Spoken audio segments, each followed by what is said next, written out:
All right, so as you can see in front of me today, we are going to be reviewing the Bedrock Cairn Adventure Sandals. I purchased these quite some time ago when I was in Durango, actually about a year ago now, I guess it was. I was down there in the fall in Durango, Colorado. Really wanted to pick up a new pair of sandals and opted to go with the Bedrocks. And I was excited. I was a bit skeptical. But ultimately, after purchasing them, I think that there's some things that they do well and some things that I'm not a big fan of. So we'll get into that now. The Vibram sole is tough and robust, and I think will last a substantial amount of time. One thing that I really like about them is the rubber that they use is super stiff.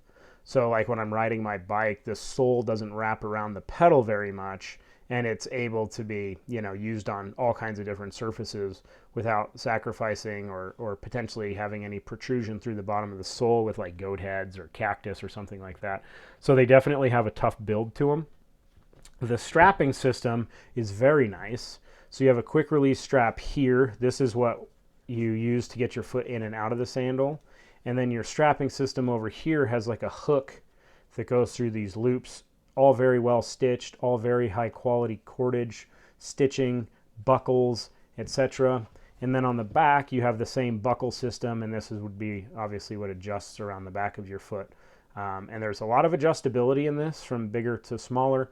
So big fan of that system, and I think it works really well. One thing that I'm not a fan of, and is sort of notorious for Bedrocks, is the thong style between your toe setup. The other sandals that I have experience with, Tevas and Zero Shoes, have just the strap that goes across here. Your toes come under this way with a strap on top, and there's nothing that goes between your big toe and the rest of your toes.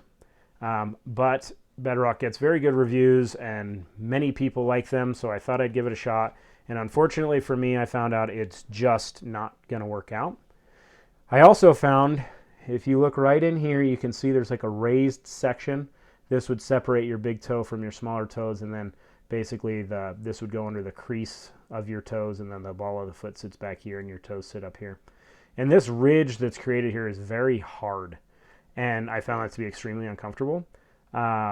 It's supposed to sit between your toes and the ball of your foot, but I did not find that to be the case with these on my foot. So my toes and so forth were kind of like on top of it, or the ball of my foot, because your foot kind of moves around in them. Another issue with this thong setup is when you're walking and so forth, if your feet slide sideways, you can see how it could like put some pressure on your toes, and it does. And for me, it was very uncomfortable. So not a fan of this, and nothing against Bedrock with that regard. Obviously, that's their style of sandal. I was really optimistic that I'd be able to use them because I think they're a very nice shoe. But unfortunately, I'm going to be sending these down the road, recycling, trading, selling, whatever, because they're just not for me. I am comparing these against the Zero Shoe.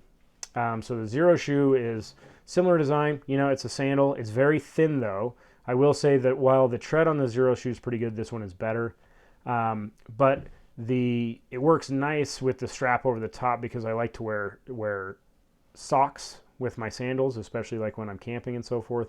And I found this to be uncomfortable with socks because it separates the toes. So sometimes you'd have some heat loss on your big toe compared to the other ones. Sometimes, depending on the type of the sock, it didn't work very well. So unfortunately, not a raving review, in my opinion, for the Bedrock sandals on the design. If you're used to this type of sandal, then this is probably about as good as money can buy. So I will say that build quality is great. The stitching is very clean. The Vibram sole is very robust. The sandal itself is going to take a substantial amount of time to wear out, but you need to be very cognizant of this strap design here. I walked several different days and just couldn't really get the comfort level that I wanted out of them. The Zero Shoes, by contrast, when I put them on my foot, they were instantly comfortable, and I've had zero problems with them since then. So I hope you found it useful. I hope that if you do purchase them, they work out well for you, because I was really, really hoping that they would for me. I'm fairly sad that they do not, because now I'll have to find something else. But I definitely appreciate you taking the time today to watch this video and my thoughts on the Bedrock Cairn Adventure Sandals, and we'll see you on the next one. Thanks.